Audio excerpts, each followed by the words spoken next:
સાહેબ, મોતિયાના ઓપરેશનમાં વાંધો તો નહીં આવે ને? આવું દર્દીઓ સવાલ પૂછે છે. તો સૌથી પહેલાં ઓપરેશન એક પરીક્ષા જેવું છે. પરીક્ષા છેલ્લે આવે પણ એ પહેલાંની તૈયારી શરૂ થઈ જતી હોય છે.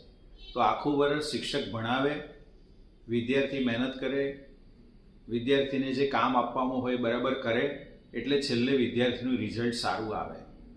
તો ઓપરેશનની શરૂઆત પણ મોતિયાની શરૂઆતથી જ થતું હોય છે.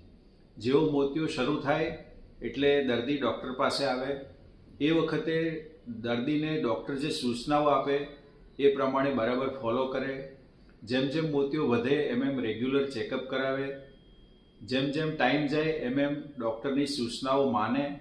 ઓપરેશન પહેલાં, ઓપરેશન વખતે અને ઓપરેશન પછી સૂચનાઓ માને. તો આ બધું પત્યા પછી રિઝલ્ટ સારું આવે.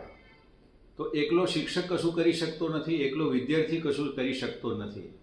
બધાએ ભેગા થઈને મહેનત કરવાની હોય છે. એટલે ઘણા દર્દીઓ મોતિયો થાય તો ડૉક્ટરને બતાવતા જ નથી. છેલ્લે જ્યારે મોતિયો એકદમ વધી જાય અને જેમ વિદ્યાર્થી પરીક્ષાના 15 દિવસ પહેલાં શિક્ષક પાસે દોડાદોડ કરતો આવે એવી રીતના લોકો આવે છે અને એવું આશા રાખે છે કે સાહેબ, હવે હું તમને બધી જવાબદારી સોંપું છું, તમે જરા મારું પતાવી કાઢજો.